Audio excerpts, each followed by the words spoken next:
আমরা মূলত এখানে কয়েকটি দাওয়াত আপনাদের সামনে উপস্থাপনা করব, যে দাওয়াতগুলো কাল্পনিক না অথবা কোনো বই পুস্তকে পড়া না, বরং আমাদের নিজের অভিজ্ঞতার আলোকে কয়েকটি ঘটনা শুধুমাত্র অভিনয় করে দেখানোর চেষ্টা করব ইনশাআল্লাহ। তবে যে ঘটনাগুলো আমরা অভিনয় করছি ওই ঘটনাগুলো সম্পূর্ণ আমাদের দাওয়াতের অভিজ্ঞতা, যেটাকে আমরা দাওয়াতি ভাষায় কারগুজারি বলি। অর্থাৎ আমি যখন কোথাও দাওয়াতে গেলাম, দাওয়াত থেকে ফিরে আসার পরে ওই দাওয়াতে কি কি ঘটনা ঘটেছে এর বিশেষ বিশেষ কিছু ঘটনা যখন বর্ণনা করা হয় তখন তাকে কারগুজারি বলে। তাহলে ওই কারগুজারিটারই আমরা শুধুমাত্র অভিনয় করব। এমন হতে পারে যে অভিনয়টা আমরা প্রদর্শন করেছি, যে অভিনয়টা আমরা দেখাচ্ছি, ওই অভিনয়টা উপস্থিত শ্রোতাদের কারোর সাথে মিলে যেতে পারে।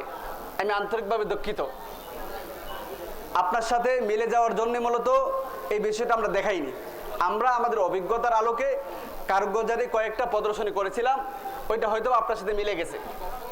যদি এর মধ্য থেকে কোনো বালাই আমরা পাই, কোনো কল্যাণকর বিষয় যদি আমরা দেখি, তাহলে এই সম্পূর্ণ আল্লাহ রাব্বুল আলামিনের পক্ষ থেকে আসবে। এর সম্পূর্ণ কৃতজ্ঞতা এবং প্রশংসার অধিকারী একমাত্র আল্লাহ রাব্বুল আলামিন হবেন। বিসমিল্লাহির রহমানির রহিম। আস-সুন্নাহ ট্রাস্ট সুন্নাতে উদ্ভাসিত জীবনের জন্য।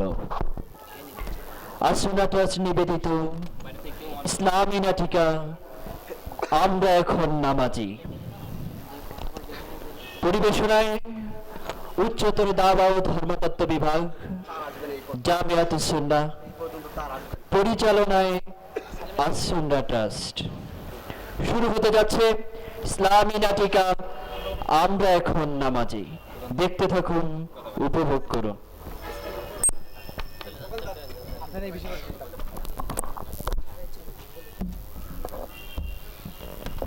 আমরা দেখতে পাচ্ছি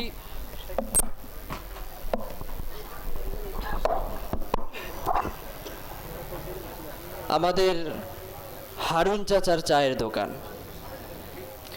চাচা হলো হারুন, চা কিন্তু বেশ দারুণ। ভাত খাক আর না খাক, চাচার মোটামুটি ডাবল পান খালেই হয়। গ্রামের সবচাইতে জনপ্রিয় চায়ের দোকান। দেখেছেন এই শীতের সকালে চাচা শুধুমাত্র একটা সিঙ্গেল গেঞ্জি গায়ে দিয়ে আসছে। দেখা যাক কি হয়।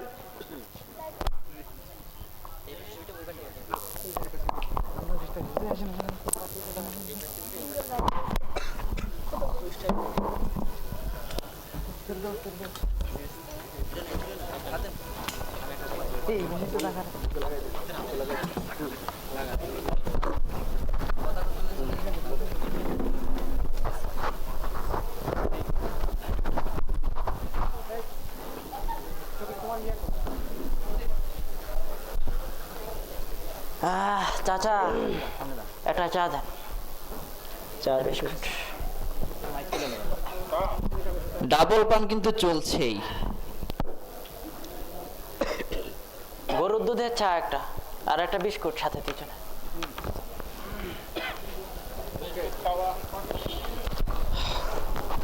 চাচা, ওই যে দোকানে দুই ভাই বসে আছে, চলেন দাওয়াত দিয়ে আসি। দিনী বাবু, ওদের দাওয়াত দিয়ে কোনো লাভ হবে না নে। ওরা সারাদিন মদ গাজার হিরোইন খেয়ে বেড়ায়, আর কি করে, আর গান বাজনা নিয়ে পড়ে থাকে। এর চেয়ে ভালো হবে ভালো কোনো লোককে গিয়ে দাওয়াত দে, দাওয়াত কাজে লাগবে। চাচা, আমার কথা মনে হয় আপনি ধরে নাই, আমার কথা মনে হয় আপনি বিশ্বাস করেন নাই। না চাচা, আপনার কথা অবিশ্বাস করিনি, তবে আল্লাহ কাকে কখন হেদায়েত দেবেন এটা তো আল্লাহ তাআলাই জানেন। আমাদের কাজ দাওয়াত দেয়া, আমরা দাওয়াত দিয়ে আসি, দাওয়াত দেয়া তো সবের কাজ। আমি তো বললাম যে ওদের মতো লোককে দাওয়াত দিয়ে কোনো লাভ হবে না, ভালো লোককে দাওয়াত দে। দাওয়াত দিলেই তো সব পাবো, ওরা আমাদের কথা না শুনলে তো আমাদের কোনো লস নেই। চলেন যাই দাওয়াত দিয়ে আসি। চলেন, আর কি করা। আসসালামু আলাইকুম। ওয়ালাইকুম আসসালাম। ভাই ভালো আছেন?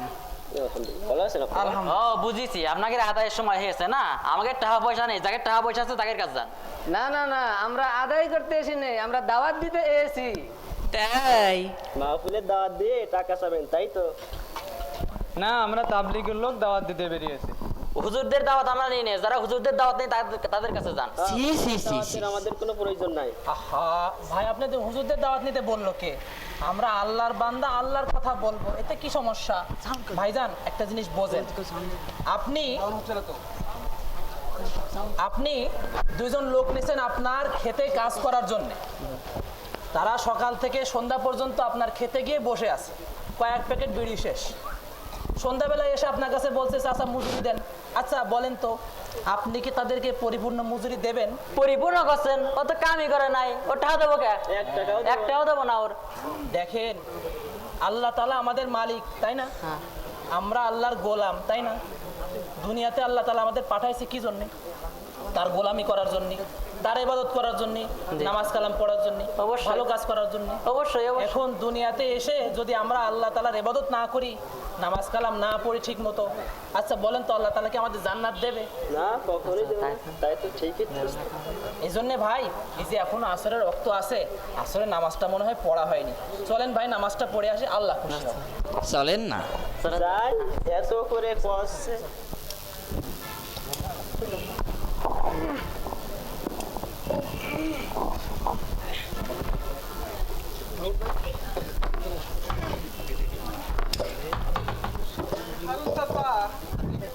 হারুন চাচা, কেমন আছো? হ্যাঁ ভালো আছি। তোমার বহুত দিন দেখি না, আমার ক্লাসটা চলে তো বুঝছো, বেশি ঝামেলায় আছি। তো দিনকাল তোমার কেমন যায় হারুন চাচা? যাচ্ছে মোটামুটি ভালোই যাচ্ছে বাবা। ও আচ্ছা, তো চাচি কি ভালো আছে? তোমার চাষি আছে, জ্বর সর্দি আছে, ভালোই আছে। ও আচ্ছা, ভালো। তো তোমার দোকান টোকান কেমন চলে? চলছে আল্লাহ রহমতে, টুকটুক টুকটুক করি বেচা কিনে চলছে ভালোই। আচ্ছা, তা কি চাটা খাবে নাকি? হ্যাঁ, চা খাইতে তো আইলাম। লাল চা দেবো? হ্যাঁ, লাল চাই তো খাই আমি। আচ্ছা। চাচা যান, ওই যে দোকানে এক ভদ্রলোক বসে আছে, চলেন দাওয়াত দিয়ে আসি।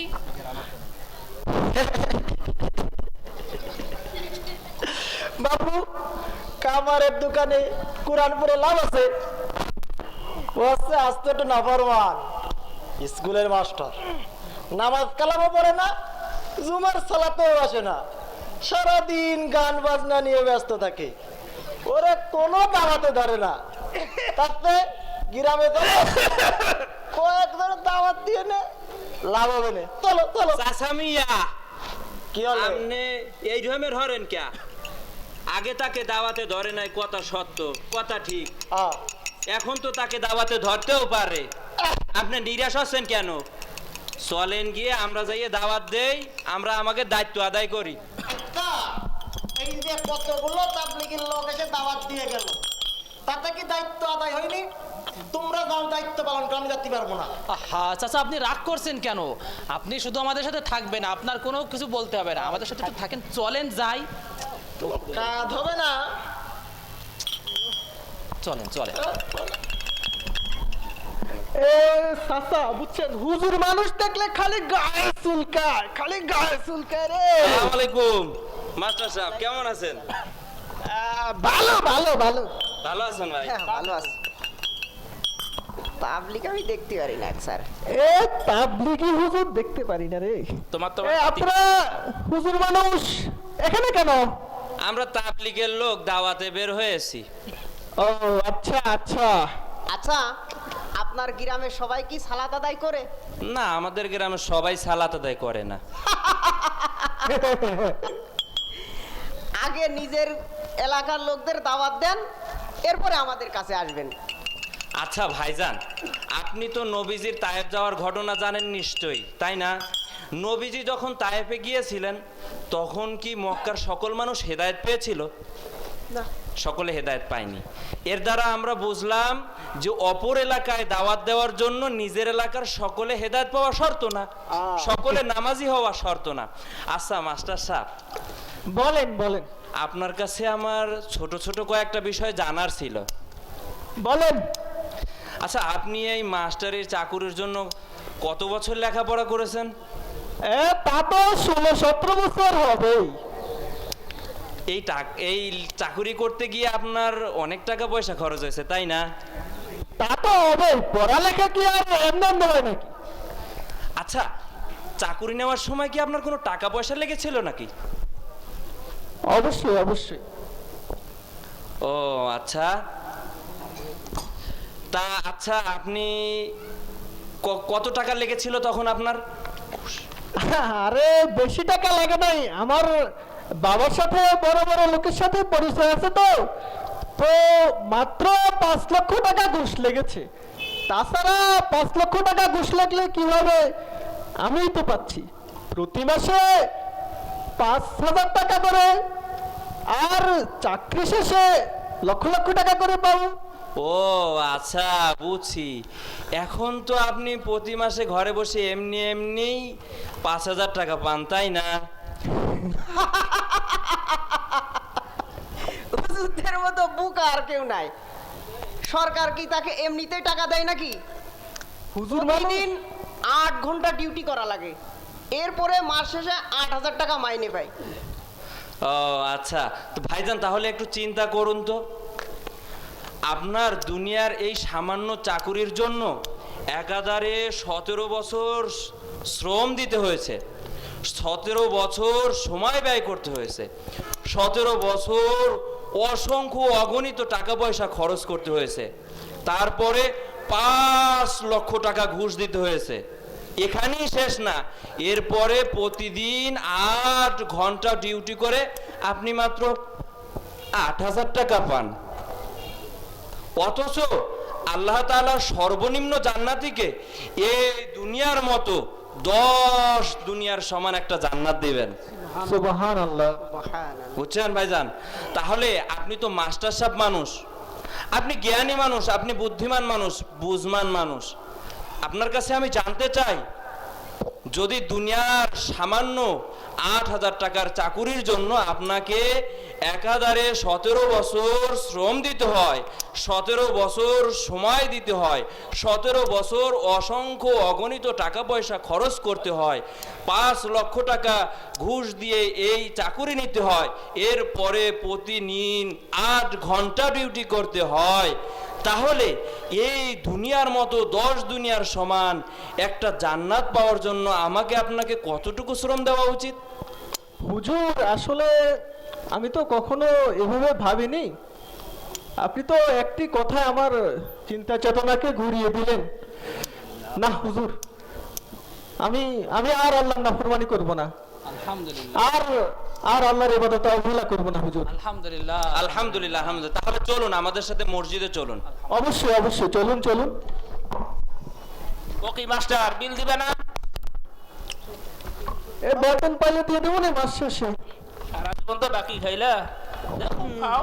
আসলে তাবলিগকে তো আমি খুব খারাপ মনে করতাম, এখন দেখলাম তাদের কথায় সহজেই একটা লোকের জীবন পরিবর্তন হয়ে গেল। না, তাবলিগ আসলে ভালো কাজই করে। আরুন বসো।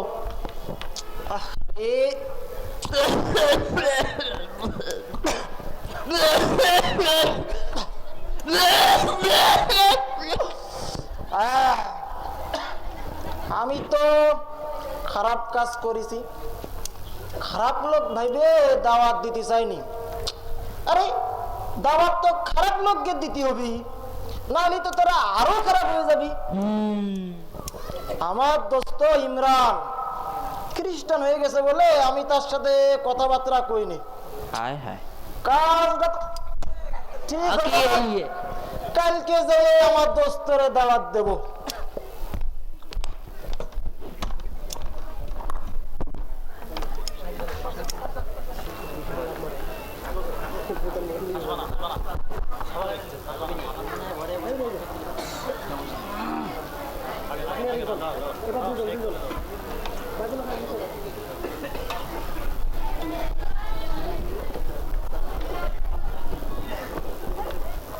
আসসালামু আলাইকুম দোকানদার চাচা।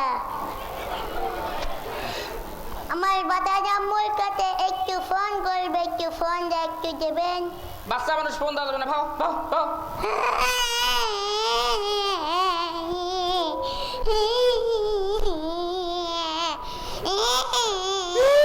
আসো, আসো, বাচ্চা মানুষ আবার বেশি কান্না করলে সমস্যা। কও নাম্বার কও, কারে ফোন দিবা? 0172 0172 কাঁচামরিচ টমেটো। কাঁচামরিচ টমেটো। শতান করে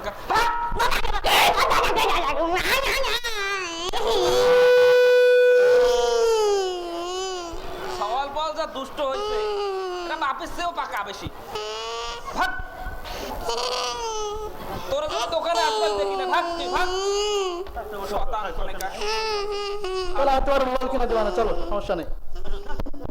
ফাজিল সওয়াল পাওয়ার।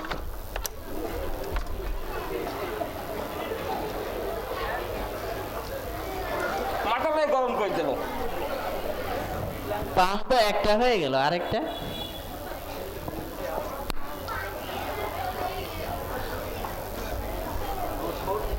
মেজাজটাই গরম করে দেবো।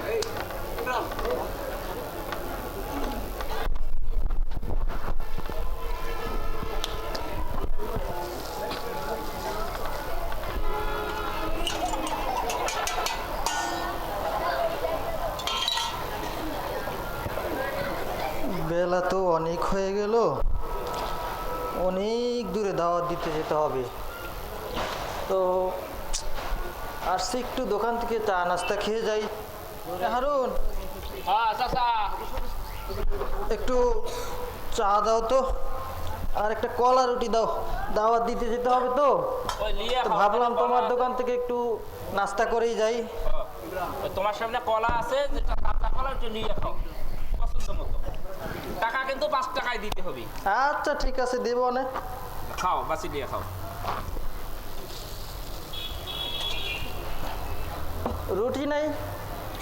রুটি না, আহারে। বিস্কিট আছে, বিস্কিট। আচ্ছা দেখতেছি। কোনটা দেবো?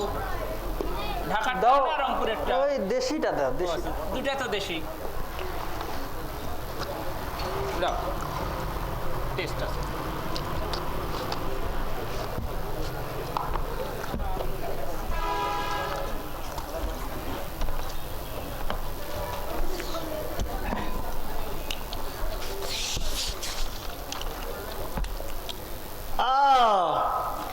দোস্ত নাকি? আরে দোস্ত তুমি আইসো আইসো বসো। তা তোমার বাড়ির দিকে যাচ্ছিলাম। হারুন, একটা পান দাও দি বাবু। ও বাবা রে, মাথার ব্যথা। দোস্ত, দোস্ত এই হারুন, আমার দোস্ত চা দাও। দোস্ত দেখো কি খাইতে চায়। দোস্ত কি খাবা? চা দাও, একটা চা দাও। এই চা দাও। শুনলাম তুমি নাকি খ্রিস্টান হয়ে গেছো, এই জন্যই তো তোমার বাড়ি যাই নে, অনেকদিন কথাবার্তাও বলি নে। আজকে দোস্ত তুমি তো আমার সঙ্গে লাইব্রেরিতে সহজে দেখা করো না, আর অনেক দিন পরে আসছো। এই জন্যই তো আজকে আমার লাইব্রেরিতে বাইবেলটা নিয়ে তোমার বাড়ি যাচ্ছিলাম দেখা করার জন্য। তা এইখানে যখন দেখা হয়ে গেল, দোকানে এই দুটো কথা কই। বলো। আরুন, আমার চাটা দাও। তোমার তো আবার করা চা লাগে। দোস্ত তো আমার একটু পাতি বেশি। বাইবেল গবেষক, কি দিয়ে কি জিজ্ঞাসা করে কোন বিপদে পড়ি, না আবার ধরাই খেয়ে যাই। না, একটা বুদ্ধি করা যাক। হ্যাঁ, একটা বুদ্ধি পেয়েছি। আমি যে খ্রিস্টান হয়েছি এ কথা দোস্ত বলা যাবে না, আমি তরিকা গ্রহণ করেছি এ কথা বলতে হবে। হ্যাঁ দোস্ত, কি ভাবতে চাও? এই দোস্ত, আমি যে খ্রিস্টান হয়েছি এটা এই কথা তোমাকে কে বললো? আমি তো আসলে ঈসা মসির তরিকা গ্রহণ করেছি। আচ্ছা, আমাদের তরিকায় অবশ্য ইনজিল শরীফের অনুসরণ করা হয়। ওই যে কোরআনের সূরা মায়েদার 46 নম্বর আয়াতে আছে না, যে আমি ঈসা মসিহকে ইনজিল দান করেছি। এজন্য অবশ্য আমাদের তরিকায় এই কিতাব অনুসরণ করা হয়। দোস্ত তো ইঞ্জিন মানলে সমস্যা কোথায়? তা দোস্ত তোমার কাছে ইঞ্জিলটা কি আছে? হ্যাঁ দোস্ত, আমি তো দায়ী মানুষ, তুমি তো জানোই। আমার কাছে সবসময় পাক কিতাব, ইঞ্জিল শরীফ এগুলো থাকে। দাও দি তোমার ইঞ্জিলটা একটু দাও। এই যে দোস্ত, সারা জীবন তো মানুষকে খাওয়াইলাম, এখন একটু নিজেও খাই। গরম পানি দিয়ে চা বানাইছাও? ঠান্ডা দিয়ে দেবো? দোস্ত হারুন, ইঞ্জিলটা একটু দাও দেখি। দোস্ত কাবাগি। হ্যাঁ বাংলা। এটা তোমাদের ইঞ্জিল? হ্যাঁ দোস্ত। মতি, মার্ক, আচ্ছা, এইটা যে কোরআনে বর্ণিত ইঞ্জিল না, সেটা প্রমাণ দিচ্ছি। ধরো, তার আগে একটা কথা কও দেখিনি। কোরআনে, বাইবেল, কিতাবুল মুকাদ্দাস, নতুন নিয়ম এরম বলে কিছু আছে? না তো, এরকম কিছু তো শুনি নাই। আচ্ছা আচ্ছা দোস্ত, তোমার ইঞ্জিলটা একটু খোলো। হ্যাঁ দোস্ত, খুললাম। খুলে যাও। হ্যাঁ বলো, কি বলবা? দেখো তো মতি আছে? মতি দোস্ত, আমি তো আবার চোখে একটু কম দেখি, বয়স তো মোটামুটি কম হয় না আমার। বিয়ে দুটো কম করতে, তাহলে তো একটু চোখে পাওয়ার থাকতো।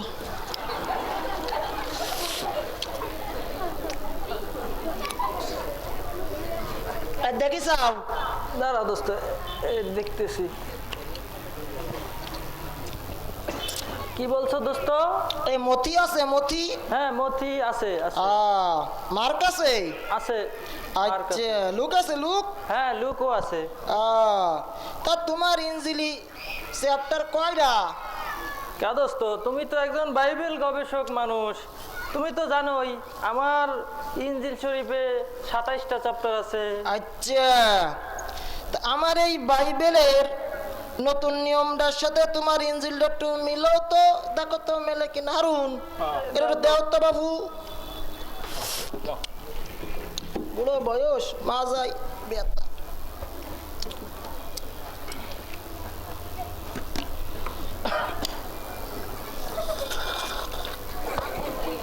স্বাদ হয়েছে? হয়েছে।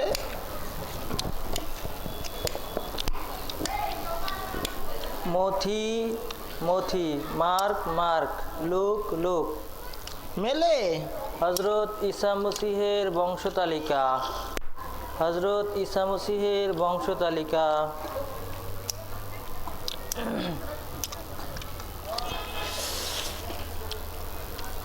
শত্রুকে মহব্বত করার বিষয়ে শিক্ষা, শত্রুকে মহব্বত করার বিষয়ে শিক্ষা। মেলতেছে? হ্যাঁ দোস্ত, মিলতে তো আছেই। একটু আরেকটু দেখি। দেখো দেখো দেখো।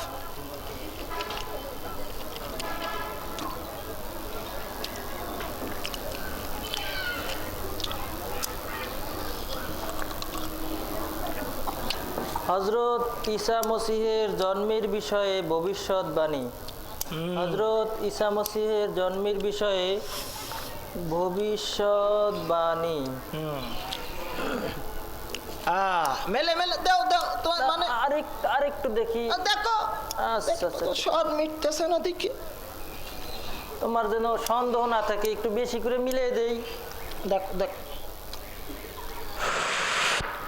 ইফিসের জামাতের কাছে প্রকাশিত কালাম, প্রকাশিত কালাম ইফিসের জামাতের কাছে। হ্যাঁ দোস্ত, পুরাই তো দাও দাও। তার মানে তো দেখতে আমার বাইবেলের নতুন নিয়মের সাথে তোমার ইঞ্জিল সম্পূর্ণ মেলে, তাই তো? হ্যাঁ একেবারে মিলে যাচ্ছে। আমার বাইবেলের নতুন নিয়ম আর তোমার ইঞ্জিল কোনো পার্থক্য নেই? না না।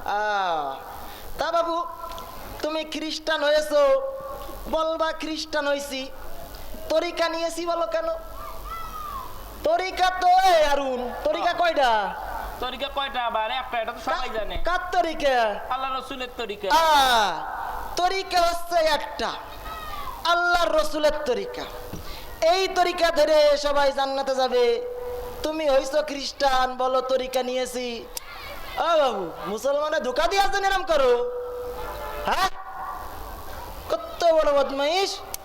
বাইবেলের নতুন নিয়ম, তার নাম দেশে ইনজিল, তাই দিয়ে মানুষের দাওয়াত দিয়ে খ্রিস্টান বানাই বেড়াও। তুমি আমার দোস্ত বলে আজকে কিছু কলাম না। দোস্ত তোমার ট্যাংরি ভেঙে হাতে ধরাই দেবো। যদি আর কোনোদিন দেখি তোমার ওই বাইবেল নিয়ে ইনজিল নাম দিয়ে তুমি দাওয়াত দিবে, বদমাইশ কথা কার বিয়াদব।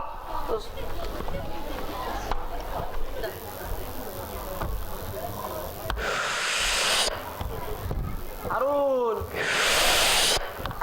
খালি খাওয়া, খালি ব্যস্তটা কি? বসো বসো, তোমারও দেবো। দাও একটা কলা দাও। দাও, আগে পানটা খেয়ে নি। কলা খাই, কলা দাও। দেশি পানের স্বাদই আলাদা। পানটা এনে আবারও পান।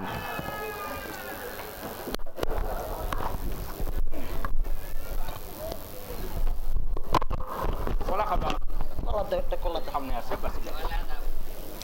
টাকা কিন্তু 5 টাকায় দিতে হবে। এই কম দিছি তোমারে কোনো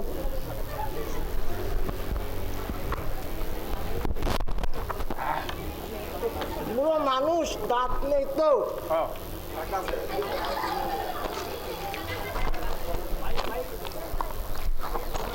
উপরে উপরে। আসসালামু আলাইকুম। ওয়ালাইকুম আসসালাম। আরে হুজুর নাকি? আসসালামু আলাইকুম। ভালো আছেন? ভালো আছেন? এই হুজুর, আসসালামু আলাইকুম চাচা, ভালো আছেন? আমি ভালো আছি, আপনি ভালো আছেন? আপনার মাজা ব্যথা ভালো হয়েছে? এই বুড়ো বয়স আছে, তা বসেন বসেন। হ্যাঁ, বসতেছি। ও আচ্ছা, তা বাসায় নানি কেমন আছে? নানি কাও কি? সরি, নানি না, ইয়ার কি মারিবা? হ্যাঁ। চাচি গো, চাচি। চাচি কেমন আছে? হুজুর ভালো আছেন?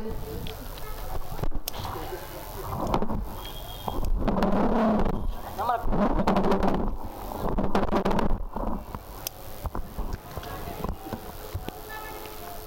চাচা মিয়া, তা দিনকাল কেমন কাটে আপনার? চাচা মিয়া আছে, বুড়ো বয়স, বোঝো তো। হুজুর, ঘটনা হয়েছে কি? হ্যাঁ, কোন? আপনারা ওই যে কালকে একজনে দাওয়াত দিলেন না? জি জি। আমি ওই যে আসলাম, বুঝছেন? জি। আপনাকে দাওয়াতটা দেখে আমি মনে মনে খুব অনুশোচনা করলাম। আসলে দাওয়াত তো খারাপ মানুষরাই দিতে হবে, না হলে তো খারাপ মানুষ আরো বেশি খারাপ হয়ে যাবে, বুঝছেন? আমার ওই যে একটা দোস্ত আছে ইমরান, খ্রিস্টান হয়ে গেছে, এই জন্য আমি ওর সাথে কথাবার্তা বলতাম না। তা আপনাকে দাওয়াত দেখে মনে খুব খারাপ লাগলো। ভাবলাম দোস্ত আমার খ্রিস্টান হয়ে গেছে, তো কি হয়েছে, দাওয়াত তো দিতে হবে, না হলে তো আরো খারাপ মানুষকে বানাবে, নিজেও খারাপ হয়ে যাবে। জি জি জি। এখন জি, আমার ওই লাইব্রেরিতে আমি এই 30-35 বছর ধরে বাইবেল নিয়ে একটু গবেষণা করি। তা আমার ওই লাইব্রেরিতে বাইবেলটা নিয়ে কালকে যাচ্ছিলাম ওর বাড়ি, এই দোকানে হারুন, কালকে দেখা হলো না, এই দোকানে আমার ওই দোস্তের সাথে দেখা হলো। আচ্ছা, পরে বললাম কি ব্যাপার দোস্ত, তুমি তো খ্রিস্টান হইছো, কথা কইলে? তা বলে কি, আমি ইনজিল মানি, তরিকা নিয়েছি। এইবার তো দেখি যে বাইবেলের নতুন নিয়মের নাম ইনজিল দিয়ে দাওয়াত দিয়ে বেড়ায়। তাই না? এটা তো তোর কৌশল। এই আমি বাইবেল দিয়ে ধরাই দিছি, এই তো লাজা হয়ে গেছে। তারপর আর কি, মিজাজটা গরম হয়ে গেল, কলাম যদি আর দাওয়াত দিস টেংরি ভেঙে হাতে ধরাই দেবো। সর্বনাশ! আরে চাচা, আপনি এটা কি করছেন? কি হয়েছে? আহা, আপনি তারে গরম দিতে গেলেন কেন? হুজুর শুনছেন, খ্রিস্টান মারাচ্ছে গরম দিব না? না না না, মোটেও না, কখনোই না। সর্বনাশ! আহা, আপনি তাকে ভালোবাসা দিয়ে দাওয়াত দেবেন। শোনেন শোনেন, দায়ী কখনো রাগ করতে পারে না, বুঝতে পারছেন? দায়ী ভালোবাসা দিয়ে এরকম ভাবে দাওয়াত দেবে। আর শোনেন, এখন আমি আর এই মাওলানা সাহেব বের হয়েছিলাম আপনাদের গ্রামের ওই যে মমিন আছে না, ও এর দোকানের পাশে। হ্যাঁ ওই মমিনকে দাওয়াত দেওয়ার জন্য, বুঝছেন? আচ্ছা। এখন আপনি আমাদের সাথে থাকবেন আর দেখবেন আমরা তাকে কিভাবে দাওয়াত দেই। চলেন আমাদের সাথে থাকবেন। আচ্ছা আচ্ছা আচ্ছা, আপনারা বসেন, আমি ডাকে আনতেছি মোমেন, আপনাকে যাওয়া লাগবে না। আচ্ছা ঠিক আছে। এ হারুন একটু চা দাও হুজুরকে। মমিন বেচারার বাড়ি। হাগো মমিন, এ বাড়ি আসো। ও বৌমা, এ মমিন কই কই? হাগো মমিন, কি খবর চাচা? এই সকালবেলা একটু এইদিকে আইসো। এ তাবলিগ জামাতে দুটো লোক আছে, একটু কথা বলবে। আইসো আইসো। আচ্ছা, তাবলিগ জামাত এসেছে। শীতকালে সকালে অত ঘরে থাকলে হয় বাবু, যাও বস। এত সকালের নাস্তাও করি নেই। আচ্ছা ভাইজান, অনেকে একটু চাটা দেন সকালবেলা যেহেতু। তো ভাইজান ভালো আছেন? জি, আপনারা ভালো আছেন? হ্যাঁ ভাইজান ভালো আছি। বাড়ির সবাই ভালো আছে? জি। আল্লাহ। তো ভাইজান, আমরা সবাই তো আমাদেরকে জাহান্নাম থেকে বাঁচা দরকার, অন্যদেরকেও বাঁচানোর চেষ্টা করা দরকার, জি তাই না ভাই? কারণ আমরা তো সর্বশেষ এবং সর্বশ্রেষ্ঠ নবীর উম্মাত, আমরা তো লা ইলাহা ইল্লাল্লাহ কালিমা পড়ছি। কি সমস্যা ভাই, আপনি এরকম করছেন কেন? আরে ভাই, আমি তো ঈসা আল মাসিহের উম্মত হয়েছি। তাই নাকি? জি জি। আচ্ছা ভাইজান, আপনি তাহলে বাইবেলে বিশ্বাস করেন? ঈসা আল মাসিহের উম্মত হব আর বাইবেলে বিশ্বাস করব না, তা তো হতে পারে না। অবশ্যই বিশ্বাস করি। আচ্ছা আচ্ছা, তাহলে নিশ্চয়ই কম বেশি বাইবেল পড়েন টড়েন? জি পড়ি। আচ্ছা আচ্ছা, তাহলে আপনার সাথে বাইবেলের কয়েকটা বিষয় নিয়ে একটু আলোচনা করি। হুজুর মানুষ আবার বাইবেল সম্বন্ধে কি বলবো? আচ্ছা বলেন। আচ্ছা আচ্ছা ভাইজান, বাইবেলে যে নতুন নিয়ম যেটাকে আপনারা ইনজিল বলে দাবি করেন, ওইটার শুরু অধ্যায় যে মথি অধ্যায়ের ওইখানে 10-এর 5 আর 6 ওইখানে বলা আছে ঈসা আল মসীহ তার 12 জন শিষ্যকে এই কথা বলে দাওয়াত দিতে পাঠালেন যে তোমরা শুধু বনি ইসরাইলের কাছে আমার এই ধর্মের দাওয়াত নিয়ে যাবে, কোনো অইহুদি কোনো সমরীয়দের কাছেও আমার এই ধর্মের দাওয়াত নিয়ে যাবে না। শুধু তাই না, ওই মথি অধ্যায়ের এই 15-24 আছে ঈসা আল মসীহ বলেছেন যে আমাকে শুধু বনি ইসরাইলদের জন্য পাঠানো হয়েছে, আমাকে শুধু বনি ইসরাইলদের জন্য পাঠানো হয়েছে। তাকে শুধু বনি ইসরাইলদের জন্যই পাঠানো হয়েছে। ভাইজান এরপরে শেষ না, এরপরেও ঈসা আল মসীহের একটা মুজিজা ছিল, আমরা জানি যে তিনি মানুষের গায়ে হাত দিলে রোগ ভালো হয়ে যেত। ঈসা আল মসীহ যে এই মানব সেবাটা করতেন, এই চিকিৎসা সেবাটা পর্যন্ত তার বনি ইসরায়েলদের জন্যই নির্দিষ্ট ছিল। এই যে আপনি এই পথটা একটু নিজেই পড়েন, তারপরে বুঝতে পারবেন।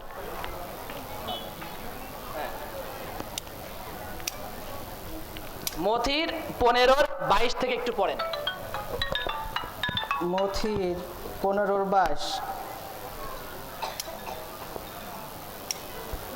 সেখানকার একজন কেনানীয় স্ত্রী লোক এসে চিৎকার করে বলতে লাগলো, হুজুর, দাউদের বংশধর, আমাকে দয়া করুন।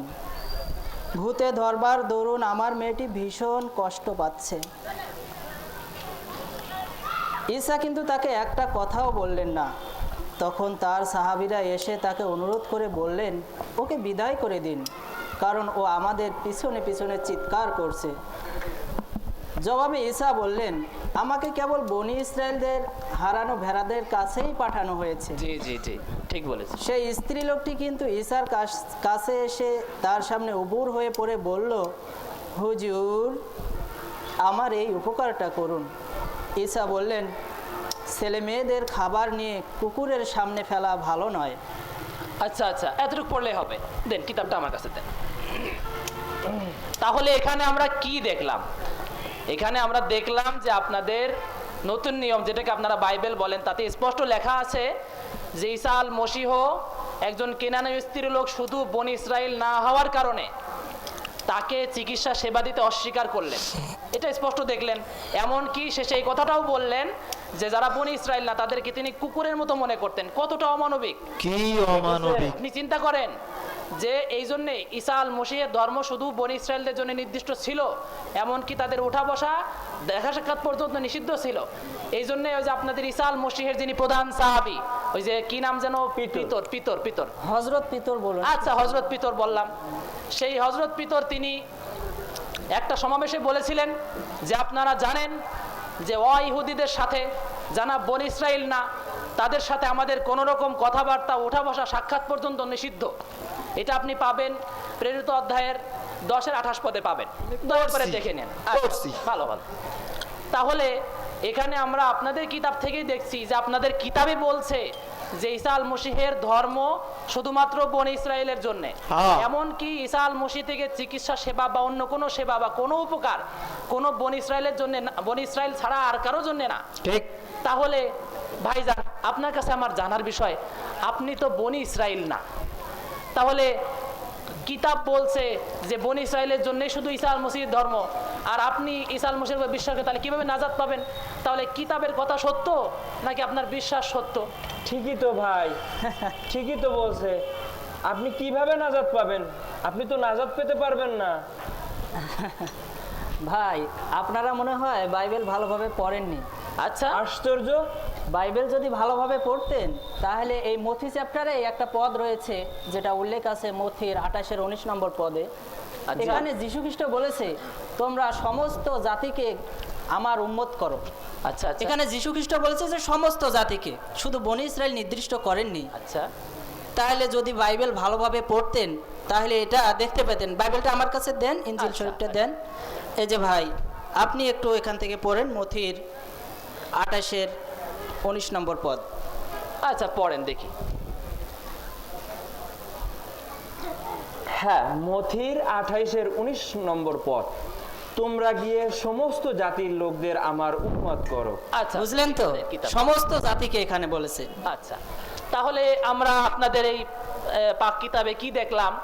পাক কিতাবে দেখলাম যে নতুন নিয়মে মথির শুরুর দিকে ঈসা আল মসিহ বারবার করে বলছেন যে আমি শুধু বনি ইসরায়েলদের নবী, আমি শুধু বনি ইসরায়েলদের জন্য প্রেরিত হয়েছি।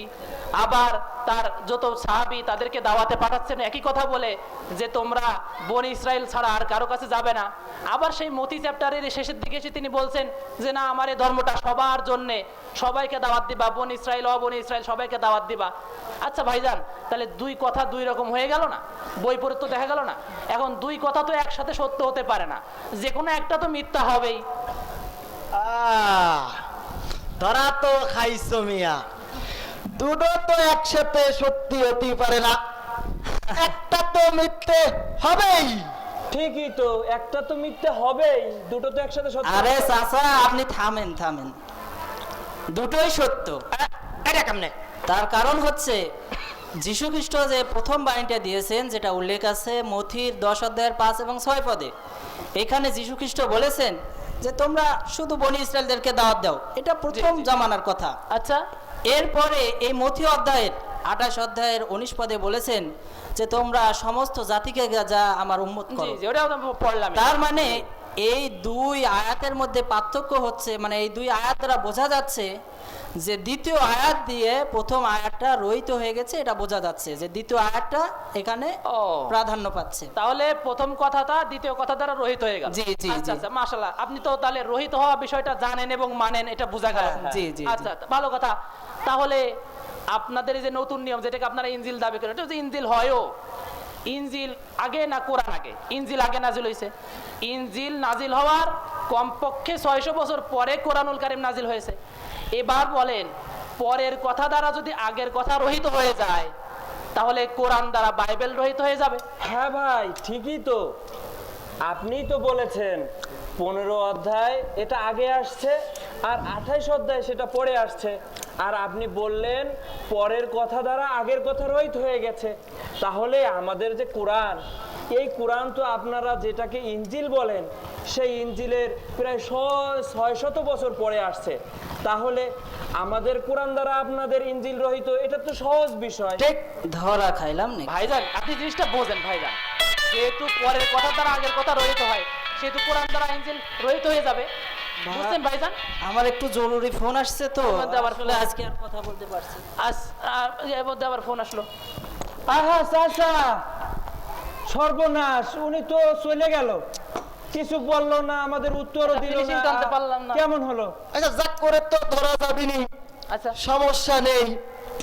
তো আপনারা তো সুন্দরী দাওয়াত দিলেন, আচ্ছা দেখলাম, ভালো কথা হুজুর। আমার তো একটা প্রশ্ন আছে। বলেন, বলেন কি প্রশ্ন? বেচারা রহিত মানে বলে আপনি বলে দিলেন যে পরেরটা দিয়ে আগেরটা রহিত হয়ে গেছে। জবাব তো হইলো ঠিক আছে, কিন্তু যদি বলতো যে আগেরটা হচ্ছে মিথ্যে আর পরেরটা হচ্ছে সত্যি কথা, তখন তো ধরা খাইতেন। আহারে চাচা কি কথা কন এটা? এটা তো আর পানির মতো সহজ। কেমন? আপনি এটা বুঝেন না?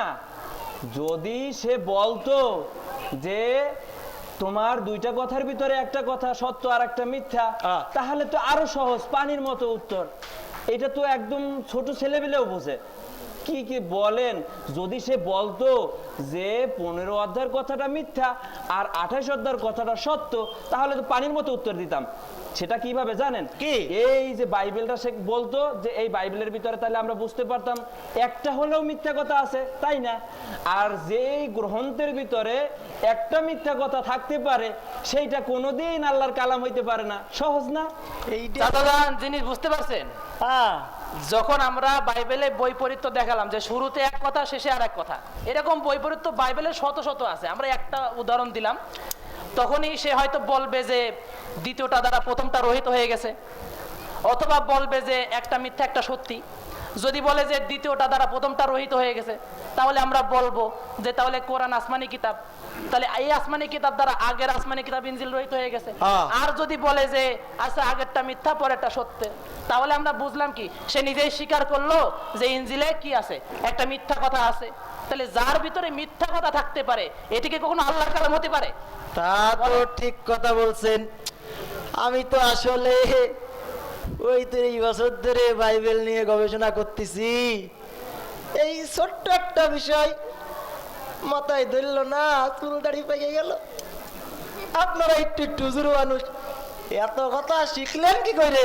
চাচা কি যে বলেন না, একদম আমারে হাসাইয়ে দিলেন। কি এটা কি মামু বাড়ির মুয়া আর পান্তা ভাত? সহজে বোঝেন না? শোনেন, 35 বছর ধরে গবেষণা না, আপনি 100 বছর ধরে গবেষণা করলেও এটা কখনো বুঝতে পারবেন না। কেন? এটার জন্য একটা সহজ পদ্ধতি আছে। কি? এর জন্য তাখাসসুস ফি দাওয়া পড়তে হয়, আর তাখাসসুস ফি দাওয়া পড়লে 35 বছরের গবেষণা লাগে না, 1 বছরেই হয়ে যায়। খুসখুস করতে হবে। দাদাজান বুঝতে পারছেন? ওই যে আত-তাখাসসুস ফি দাওয়া ওয়া মুকারানাতুল আদিয়ান পড়লে আপনি আরো অনেক প্রশ্নের উত্তর জানতে পারবেন। ওরে ওরে বুড়ো বয়সে হারুন মরে তো সে তাই দিছে।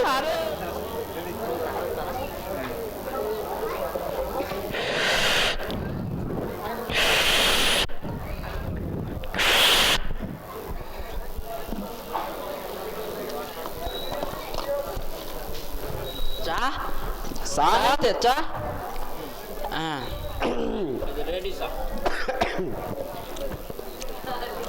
কাশিতে বুকটা খসখস করছে। কলাটা খুব ভালো হয়েছে।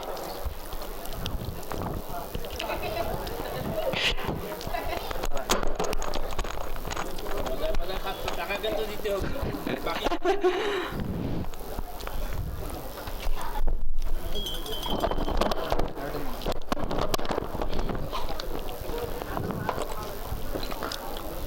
খুব মজা। আচ্ছা, দোকানে 2জন লোক বসে আছে, চলেন দাওয়াত দিয়ে আসি। ওই যে দোকানে 2জন লোক বসে আছে, চলেন দাওয়াত দিয়ে আসি। সর্বনাশ! আরে ওই দুটো তো হিন্দু, মালাইমুন হিন্দুদের কাছে আবার দাওয়াত দেয় নাকি? আপনি এমন করছেন, চলেন দাওয়াত দিয়ে আসি। হিন্দু তো কি হয়েছে, সমস্যা নেই, কিন্তু চলেন। আশ্চর্য কথা, এরাম তাবলিগ তো আমি জীবনেও দেখিনি। হিন্দুদের কাছে দাওয়াত দেয়, এখন তাবলিগ বাবু। আচ্ছা শোনেন শোনেন চাচা, আচ্ছা বলেন তো মোহাম্মদ সাল্লাল্লাহু আলাইহি সাল্লাম কাদের নবী? আমাদের নবী। ও, কোরআন কাদের ধর্মগ্রন্থ? মিজাজটা তো আমাদের ধর্মগ্রন্থ। আচ্ছা চাচা, আল্লাহ তাআলা কাদের মাবুদ? আমার তো আমাদের মাবুদ। শোনেন শোনেন, এই ধারণাগুলো ভুল ভুল। হুজুর শোনেন, আমি বলতেছি শোনেন। কোরআনে আল্লাহ তাআলা মুহাম্মদ সাল্লাল্লাহু আলাইহি ওয়াসাল্লাম সম্পর্কে বলছেন, কুল ইয়া আইয়ুহান নাসু ইন্নী রাসূলুল্লাহি ইলাইকুম জামিআ। যে আল্লাহ তাআলা বলছেন, হে নবী আপনি বলুন যে হে মানব জাতি আমি তোমাদের সকলের নবী। আর কোরআন সম্পর্কে আল্লাহ তাআলা বলছেন হুদাল্লিন নাস, যে কোরআন হচ্ছে সমগ্র মানব জাতির পথ প্রদর্শক। আর আল্লাহ তাআলা সম্পর্কে কোরআনে বলা হয়েছে ইয়া আইয়ুহান নাসু উবুদু রাব্বাকুমুল্লাযী খালাকাকুম ওয়াল্লাযীনা মিন ক্বাবলিকুম লাআল্লাকুম তাত্তাকুন, যে হে মানব জাতি তোমরা তোমাদের সেই স্রষ্টার উপাসনা করো যিনি তোমাদেরকে এবং তোমাদের পূর্ববর্তীদেরকে সৃষ্টি করেছেন। হইছেটা কি? চাচা এর ধরনের অনেক আয়াত আছে, আমি শুধু 3টে আয়াত বললাম। 3টে আয়াতে আল্লাহ তাআলা নাস শব্দ ব্যবহার করেছেন। সমস্যা করে তাতে। নাস শব্দের অর্থ হলো মানুষ। তাই? হ্যাঁ হ্যাঁ চাচা, ওরা মানুষ না? তা তো কথা ঠিক, এ তো আমাদের মতোই মানুষ। ওরা যদি মানুষ হয় তাহলে মুহাম্মদ সাল্লাল্লাহু আলাইহি সাল্লাম ওদেরও নবী, কোরআন ওদেরও পথ প্রদর্শক, খাঁটি কথা। আর আল্লাহ তাআলা তাদেরও মাবুদ। এই সুন্দর তো, সত্যি কথা তো। তা যদি হয় তাহলে এই কথাগুলো তাদেরকে বলতে হবে না, জানাতে হবে না? আসলে এইটাই তো আসল তাবলীগ। কোরআনে সবাই রে মানুষ কইছে, আল্লাহ রাসূলের দাওয়াত তো সবার কাছে দিতে হবে। চলেন চলেন, আমি নিয়ে যাচ্ছি। চলেন চলেন চলেন।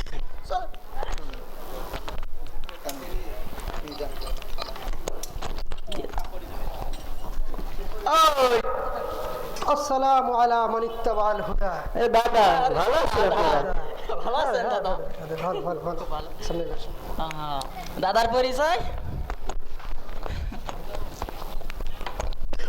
দাদা আমার নাম আল আমিন। হ্যাঁ, খুব সুন্দর নাম দাদা।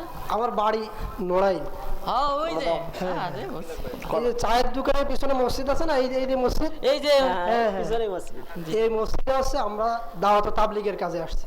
হ্যাঁ খুব ভালো দাদা। তো দাদা আপনাদের এলাকাটা আমার কাছে খুবই ভালো লাগলো। খুব ভালো দাদা, আমাদের এলাকা।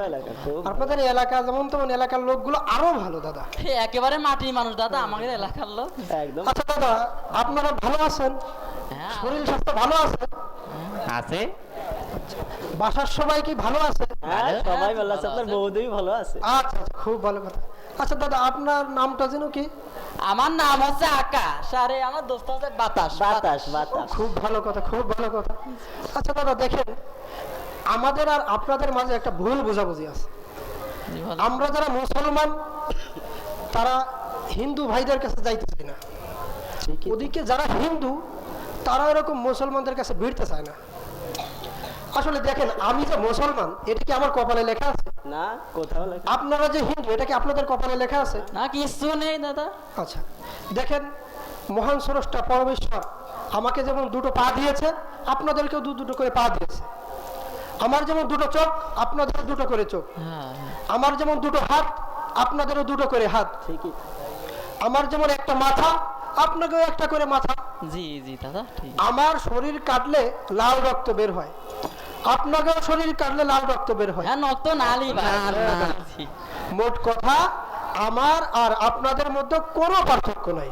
দাদা কত সুন্দর কথা কইছেন একটা দোস্ত, খুব ভালো কথা কইছেন। আমার আর আপনাদের মধ্যে কোনো পার্থক্য নাই, এটাই প্রমাণ করে আমার আপনার স্রষ্টার মধ্যেও কোনো পার্থক্য নাই। তাই তো ঠিকই তো। দেখেন আমাকে যে স্রষ্টা সৃষ্টি করেছেন আপনাকেও সেই স্রষ্টা সৃষ্টি করেছেন, তাই তো আপনার আমার স্রষ্টা আমাদের দিকে লক্ষ্য করে বলতেছেন ইয়া আইয়ুহান নাস উবুদু রাব্বাকুমুল্লাযী খালাকাকুম ওয়াল্লাযীনা মিন ক্বাবলিকুম লাআল্লাকুম তাত্তাকুন।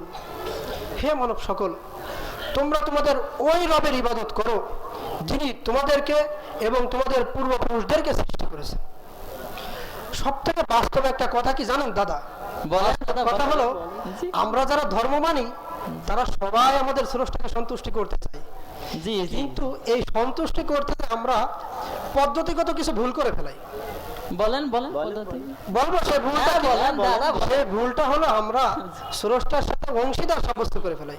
হ্যাঁ ঠিক কথা কইছেন। আর এই অংশীদারিত্বকে স্রষ্টা অত্যন্ত ঘৃণা করে এবং কখনো এই অংশীদারিত্বকে তিনি মেনে নেন না। আর সব থেকে একটা বাস্তব কথা হলো আমরা এই অংশীদারিত্বকে পছন্দ করি না এবং এটাকে আমরাও কখনো মেনে নিতে পারি না। আচ্ছা, এই বিষয়টা পরিষ্কার হওয়ার জন্য একটা উদাহরণ দিলে আপনারা ভালো বুঝবেন। বলেন, উদাহরণ উদাহরণটাকে দেবো? দেন দেন। আচ্ছা, মনে করেন আমার একজন স্ত্রী আছে, তিনি অত্যন্ত ভদ্র, পাশাপাশি অনেক সুন্দরীও বটে, সে আমাকে খুব ভালোবাসে, আমিও তাকে ভালোবাসি। তো স্ত্রী একদিন আমাকে বলল, স্বামী গো, আপনার কাছে আমার একটা প্রস্তাব।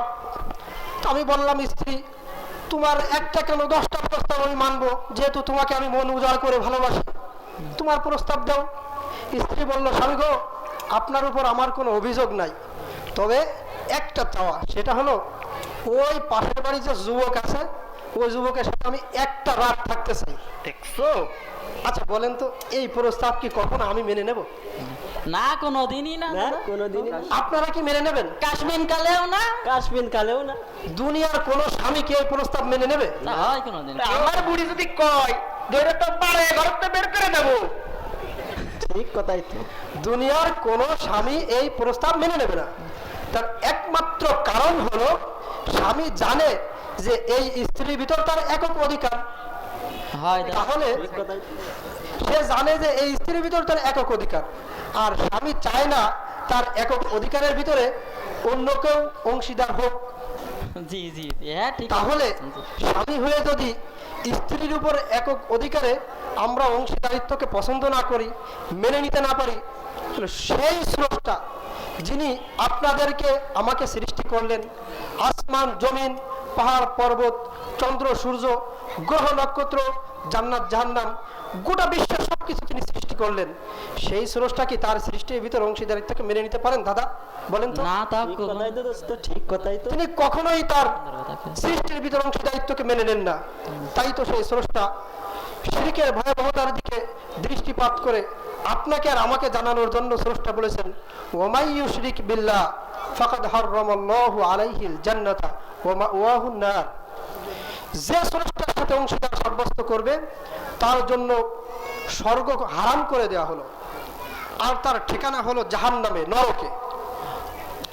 দাদা, সর্বশেষ কথা হলো, আপনার আমার স্রষ্টা তিনি এক ও অদ্বিতীয়, তার কোনো শরিক নেই, সে কারোর মুখাপেক্ষীও না, সে কোনো সন্তান গ্রহণ করেন না এবং তাকে কোনো পিতা জন্মও দেননি। তাই তো স্রষ্টা দেখেন আমাদেরকে বলছে, কুল হুয়াল্লাহু আহাদ আল্লাহু সামাদ লাম ইয়ালিদ ওয়া লাম ইউলাদ ওয়া লাম ইয়াকুল লাহু কুফুয়ান আহাদ। আচ্ছা দাদা, আপনাদের সাথে কথা বলি আমার খুবই ভালো লাগলো। আপনার সাথে কথা শুনে দাদা কত সুন্দর ভালো লাগলো না? বলেন, আরো বলেন।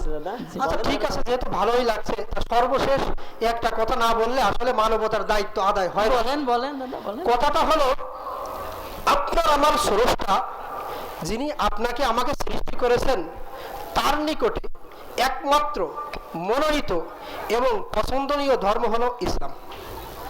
কি দাদা, পছন্দ হলো না কথা?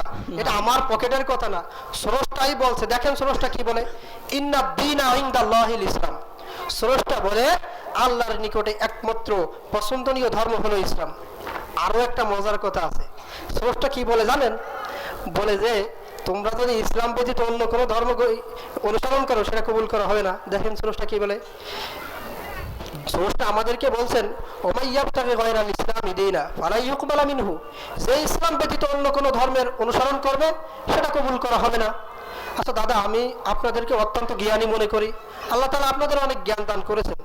তো সর্বশেষ স্রষ্টার নিকটে মনোনীত ধর্ম, পছন্দনীয় ধর্ম, বাছাইকৃত ধর্ম ইসলাম, শান্তির ধর্ম আপনারা গ্রহণ করে নিজেদেরকে নরক থেকে বাঁচান এবং আপনার পরিবারবর্গকেও নরক থেকে বাঁচান। দাদা কত সুন্দর কথা বলেন দাদা, এমন কথা আর কেউ কোনোদিনও আমাকে কাছে কইনি দাদা।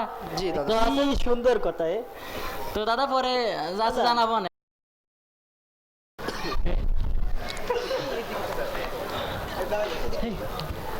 আরে দাদা, আসসালামু আলাইকুম।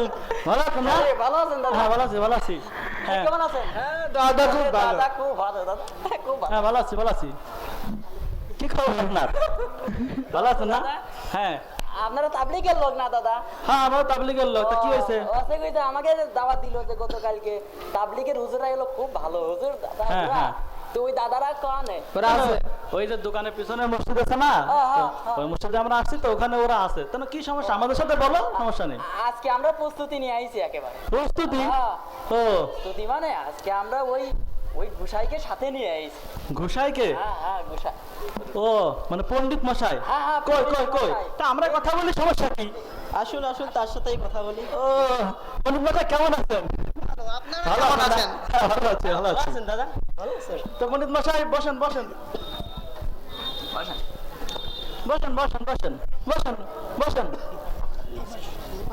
তা পণ্ডিত মশাই, আসলে দীর্ঘদিন ধরে আমার একটা কৌতূহল ছিল যে মানে আপনাদের ধর্ম সম্পর্কে কিছু জানবো। তা যাই হোক, আমার এই শ্রদ্ধা মোটামুটি আমাদেরকে আনছেন, মোটামুটি ভালোই হলো। ভালো। তা আসলে দীর্ঘদিন ধরে কৌতূহল তো এই ধর্ম সম্পর্কে কিছু জানবো। তা আমি কি দু একটা প্রশ্ন করতে পারি? হ্যাঁ করুন। আচ্ছা পণ্ডিত মশাই, এই যে আপনারা ধর্ম পালন করেন, এই ধর্মের নামটা কি আমার বুঝে করেন? মশাই থাক, আমি জবাবটা আমি দিই। হ্যাঁ কোন সমস্যা নেই, আমি বলছি। যাই হোক মাশাআল্লাহ। কে জানেন আমাদের ধর্মের নাম কি? আমাদের ধর্মের নাম হচ্ছে হিন্দু ধর্ম। হিন্দু ধর্ম? হ্যাঁ জি হিন্দু? হ্যাঁ হিন্দু হিন্দু। এ বুঝতে পারলাম, একটু ব্যাখ্যা টাকা করে এখন তো। হিন্দু ধর্ম বুঝতে পারছেন না? এই যে জ্ঞান মঞ্জুরি বই, দেখি জ্ঞান মঞ্জুরি বই ওই শ্রী শিব শঙ্কর চক্রবর্তী লিখেছেন যে ওই হিন্দু ধর্মের উৎপত্তি হয়েছিল ভারতের সিন্ধু নদীর তীরে। তো হচ্ছে ওই সেই সময় ওই ফার্সি ভাষার খুব বেশি প্রচলন ছিল তো দাদা, ওই জন্য ওরা শকে হ হ বলতো। হ্যাঁ, তো তারপরে যখন ওই সিন্ধু নদীর তীরের মানুষরা যারা ওই বেদের অনুসরণ করতো, বেদ ওই তাদেরকে পরে হিন্দু হিন্দু বলা হতো। ও তার মানে ওই সিন্ধু নদীর তীরে যারা বসবাস করতো ওদেরকে হিন্দু বলা হয়। হ্যাঁ হিন্দু হিন্দু। ও তার মানে বোঝা গেল যে ওই যেদিন থেকে ওই সিন্ধু নদীর তীরে বসবাস শুরু হয়েছে, আপনাদের ধর্মের উৎপত্তি তখন থেকে শুরু হয়েছে? না না, মেলা আগে থেকে হয়েছে দাদা। মেলা আগের থেকে? হ্যাঁ মেলা আগে। ও তার মানে বোঝা গেল এই সিন্ধু নদীর তীরে বসবাস করার মেলা আগে থেকে আপনাদের ধর্ম চলে আসতেছে? হ্যাঁ মেলা আগে থেকে। আচ্ছা তাহলে ওই যে মেলা আগে থেকে চলে তো আসতেছে, তাই সেখানে এই ধর্মের নামটা কি ছিল মশাই? আরে না, ও কি বুঝে, ও জীবুত মানুষ। ও দেখ মাশাআল্লাহ, ধর্মের নাম বৈদিক ধর্ম। ও দেখ মাশাআল্লাহ, তিন পণ্ডিতকে পেয়ে আমরা খুব ভালোই মোটামুটি ধর্ম সম্পর্কে জানতে পারতেছি। তো কি জানো বলেন, বৈদিক নাকি? বৈদিক। বৈদিক তো বৈদিক মানে কি তো বুঝতে পারলাম না। আমরা বেদের অনুসরণ করি তো, আমাদের ধর্মের নাম বেদের অনুসারে বৈদিক ধর্ম। বেদের অনুসরণ বৈদিক মানে বেদ, ওখান থেকে বৈদিক। বেদের অনুসরণ বেদ বৈদিক, বেদের অনুসারী হিসাবেই বৈদিক মানে। ও আচ্ছা আচ্ছা আচ্ছা, বেদটা একটা ধর্মগ্রন্থের নাম না? হ্যাঁ ধর্মগ্রন্থের নাম। বেদ ধর্মগ্রন্থ তো লেখলো ওই যে কি জানি কৃষ্ণদৈবন। আচ্ছা দাদা, এই কৃষ্ণদৈবনের আব্বার নাম হলো পরাশর ঋষি না? পরাশর ঋষি। আর ওর মার নাম হলো মৎস্যগন্ধা না? দাদা আপনি তো ভালোই জানেন দেখি। না দাদা ভালো না, মানে এই আশ্রম ট্রাস্টে আমরা ধর্মবিজ্ঞানে লেখাপড়া করি তো, তাই মোটামুটি এই কিছু নাম মুখস্থ আছে। তাছাড়া আপনাদেরকে আমরা খুবই গর্বিত, অনেকে জানতে পারতেছি। আচ্ছা দাদা, তো কৃষ্ণদৈবনের আব্বার মা মানে পরাশর ঋষি আর মৎস্যগন্ধা, এরাও কি বৈদিক ছিল? হ্যাঁ সবাই বৈদিক ছিল। আজকে একটা কথা শুনলাম মশাই, আজগবি কথা না? কেন আজগবি কেন? মানে কি মানে বাপের আগে ছেলের জন্ম হয়ে গেল তাই? এটা কিভাবে? না মানে ওই আর কি, ওই যে কৃষ্ণদৈবন আছে না? হ্যাঁ কৃষ্ণদৈবন তো প্রথমে জন্মগ্রহণ করলো, এরপরে সে বিদ্যা অর্জন করলো, সাধনা করলো, এরপরে অনেক খাটাখাটনির পর বেদ গ্রন্থ লিখলো, তাই না মশাই? হ্যাঁ ঠিক বলে। এই বেদ গ্রন্থ লেখার পরে যারা এই বেদ গ্রন্থ অনুসরণ করলো তাদেরকে বৈদিক বলা হলো, মানে বেদ বৈদিক তখন থেকে বলা হলো। তো কৃষ্ণদৈবনের আব্বার মা বৈদিক হলো কি করে? বাচ্চা মানুষ, ওদের কথা রাখেন। আমি বলছি ঠিক আছে, আমাদের ধর্মগ্রন্থের নাম হলো সনাতন। সনাতন মানে বুঝতে পারলাম না। সনাতন অর্থ হলো পুরাতন। আর আমাদের ধর্মটা যেহেতু প্রাচীন ধর্ম, প্রাচীন প্রথম থেকেই চলে আসছে, তাই এটাকে সনাতন ধর্ম বলা হয়। ও ভালো কথা, মানে অনেক আগে থেকে চলে আসতেছে তাই পুরাতন হয়েছে। আচ্ছা মশাই, আমার একটা প্রশ্ন থেকে উঠলো যে, বলুন বলুন। প্রশ্নটা হলো এই পুরাতন কি কোনো ধর্মের নাম হতে পারে? কেন হতে পারবে না? আচ্ছা এই মনে করেন ওই যে নতুন মাইক, আমরা আছি যে নতুন প্যান্ডেল, নতুন প্যান্ডেল, আমাকে নতুন জামা, পুরাতন টুপি, পুরাতন পায়জামা। আচ্ছা মশাই, এই নতুন মাইক, নতুন কি মাইকের নাম না তার বৈশিষ্ট্য? বৈশিষ্ট্য আর নামটা হলো মাইক। মাইক। এই যে নতুন প্যান্ডেল, এই প্যান্ডেলের নাম হলো প্যান্ডেল, আর এর বৈশিষ্ট্য হলো নতুন। নতুন তেমনি হবে লুঙ্গি, গেঞ্জি, টুপি সবগুলো হলো নাম, আর এর বৈশিষ্ট্য হলো পুরাতন বা নতুন হওয়া, তাই না? আচ্ছা মশাই, আপনি যদি এখানে এসে বলেন যে নতুন নতুন নতুন নতুন নতুন নতুন নতুন, বুঝবে কিছু? না, তা কিছু তো বলবে না। বলা যাবে না। প্রথমে বলতে হবে নতুন, এরপরে বলতে হবে প্যান্ডেল। আচ্ছা মশাই, এই যে আপনাদের পুরাতন, এ কি কোনো ধর্মের নাম হতে পারে? পুরাতন তো আপনার ধর্মের একটা বৈশিষ্ট্য হবে, একটা নাম তো লাগবে। নামটা কি মশাই?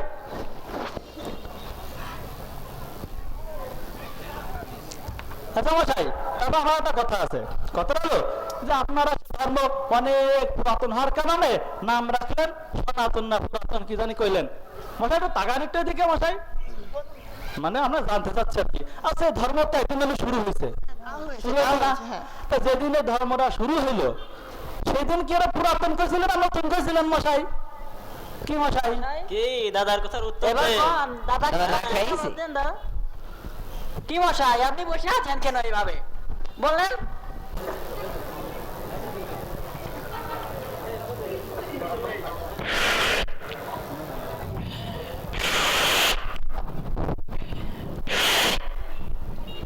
পান খাই।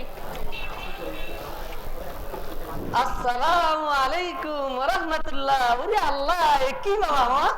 ওরে মামা, এরে আল্লাহ, এ কি মামা? বাবা ভালো আছেন মামা? ওরে বাবা, পান খান আসেন মামা। ওরে আল্লাহ, এ কি মামা? আরে আল্লাহ মামা, ভালো আছেন মামা? ওরে মামা, দিনকাল কেমন যাচ্ছে মামা? মামা আলহামদুলিল্লাহ খুব ভালো। দোকান ভালো চলছে তো? চলছে একটু ভালোই চলছে। মামা পরিবারের সবাই ভালো আছে? সবাই ভালো আছে মামা। আলহামদুলিল্লাহ আলহামদুলিল্লাহ।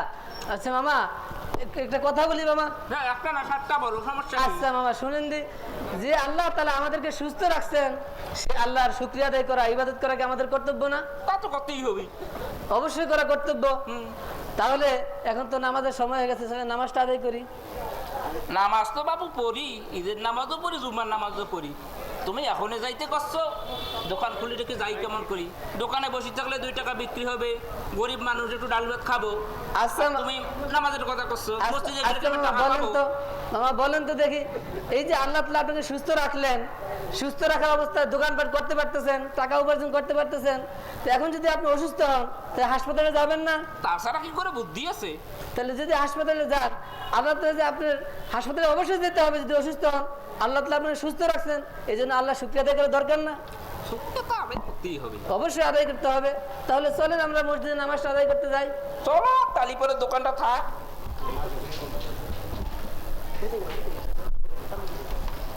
আল্লাহ রাতিন কাম কাজ হরতে হরতে কালে মাজা কোমর ধরে গেছে।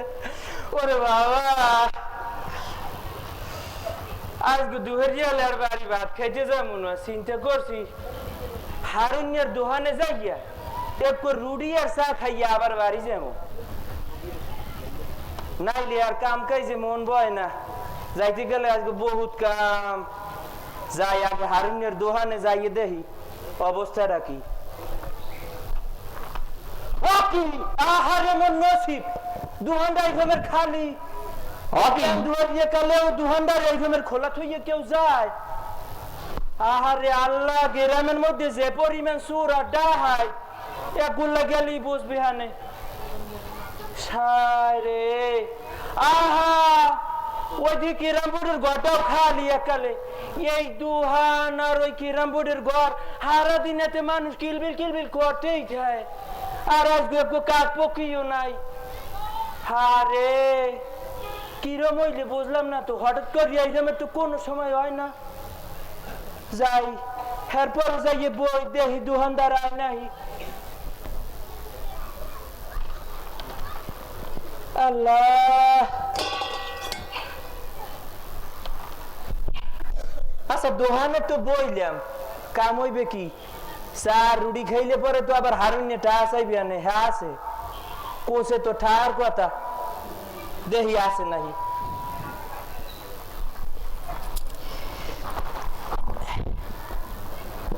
দুধ তুরি ছাই বুড়ো ও দলে যাওয়াই হেই হইতে আছে টাকা থুইছি মুই গামছার খোদে আর পিছে যাই লুঙ্গির কোসে আহারে আল্লাহ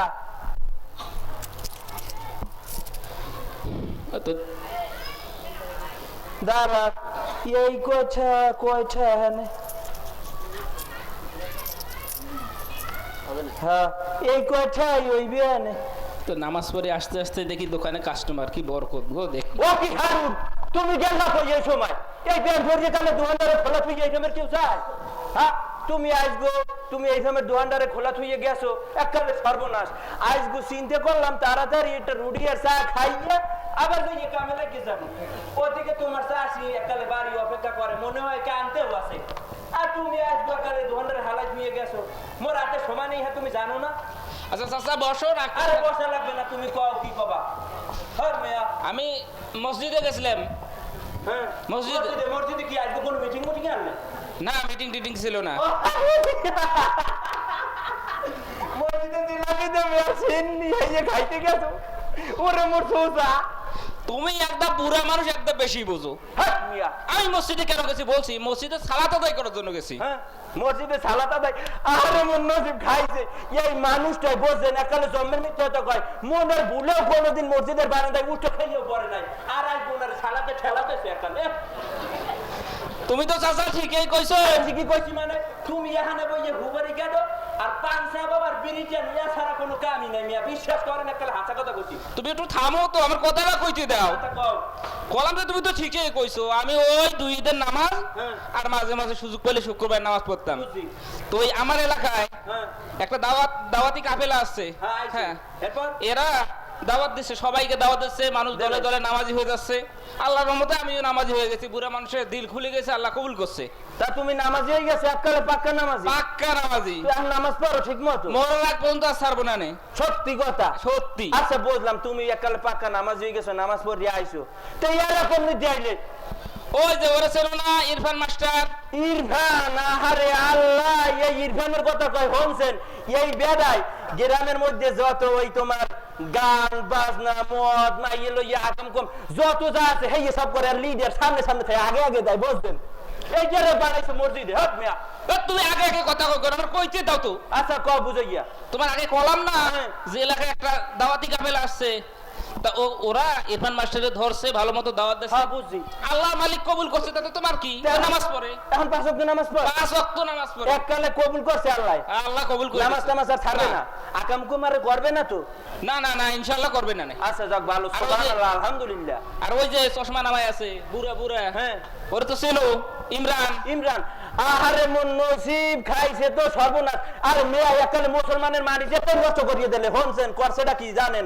এই বিচার দিলেও হারবে না এই ইয়ার পর আপনারা কই এ আলে আগে মুসলমানের দিয়ে হয়েছে খ্রিস্টান মুসলমান একটা মানিজেরটাই ডুবই দিয়েছে বুঝছেন এই ইয়ার পর করছে কি হয়েছে খ্রিস্টান হয়েছে বুঝলাম বগলের মধ্যে ইঞ্জিন লইয়া মানুষের বাড়ি ঘুরিয়ে ঘুরিয়ে দাওয়াত দেয় বুঝছেন হেয়ার পর এই দুই জাম্বারি যত যা আছে সব করে এই বেটারে আবার মসজিদে নেছো বেটা তুমি চুপ করো তো বুড়া মানুষ তুমি একদম বেশি বোঝো আগে বললাম না যে একটা দাওয়াতি কাফেলা আছে এই মুসলমান হিন্দু বৌদ্ধ খ্রিস্টান মুসি সবাইকে দাওয়াত দেয় বললাম না ওই দাওয়াতে ওই ওরা দেশে হ্যাঁ আল্লাহ মালিক কবুল করছে সে ফিরে আসছে এখন ফিরে আইছে হ্যাঁ এককালে আগের মতো মুসলমান আগের মতো মানে খাঁটি মুসলমান আর দুই নম্বরই করবে না তো ইনশাআল্লাহ করবে না আবার যদি এনজিও টাকা পায় এনজিও টাকা নেবে না সে তো অবাক করছে এককালে 5 ওয়াক্ত নামাজ পড়তে মানে তো মানে খাঁটি কোনো সমস্যা নাই তো আর কোনো সমস্যা নেই সে খাঁটি নামাজ তোমার নামাজ পড়ে তো হ্যাঁ তুমি একটু দোয়া করো আচ্ছা আল্লাহ মালিক আল্লাহ ভরসা আল্লাহ কবুল করছে যখন আর নামাজ ছাড়বে না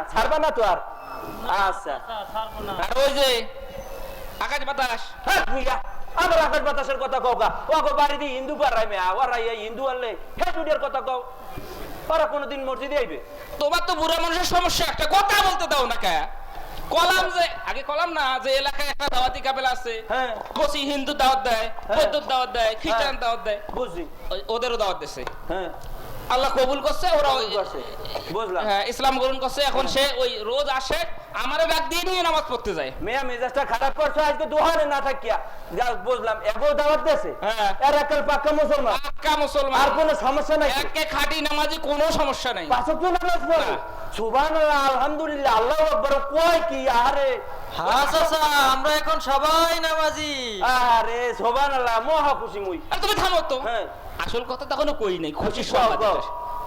ওই যে আমাদের ইয়ে আছে ঋষি পাড়ার গুরু ধর্মগুরু আরে আল্লাহ খাইছে তো এই ঋষির কথা পাও মোরে একাল মাথারে শেষ করিয়ে দিলে বসেন মুই আর 2 দিন যা বাঁচতাম হ্যাঁ বাঁচবো না এই মেলায় থাকে হিন্দু পাড়া মন্দিরে আর হেডে লইয়েছো এখানে বুঝি না ওই যে মন্দিরের মধ্যে যত কাম কাজ আছে হেইয়া হে করে হে মানে গুছাই গেছে হিন্দু হেইয়া না তোমার সাথে কথা বলে আমার ভুল হয়ে গেছে আগে কলাম আমাকে কথা বলতে দাও তো আচ্ছা কও কেন এর আগে কলাম না যে ওই হিন্দু মুসলমান বৌদ্ধ খ্রিস্টান সবাইকে দাওয়াত দেয়। বুঝি তা ওই আকাশ বাতাস রে দাওয়াত দেওয়া তো মুসলমান হয়েছে বুঝি ওরা আবার ওই কাফেলা নিয়ে ওই গুরুর কাছে গেছে গুরুরেও দাওয়াত দেছে তাহলে পরে কি করলাম দেখো মুসলমান হয়েছে তুমি চেহারাটা দেখো আরে মোর খোদা এত খুশি মুই সমাধান চাও যদি জীবনে মরণে ফিরে যাও খুঁজে নাও চোখ রাখো কোরআনে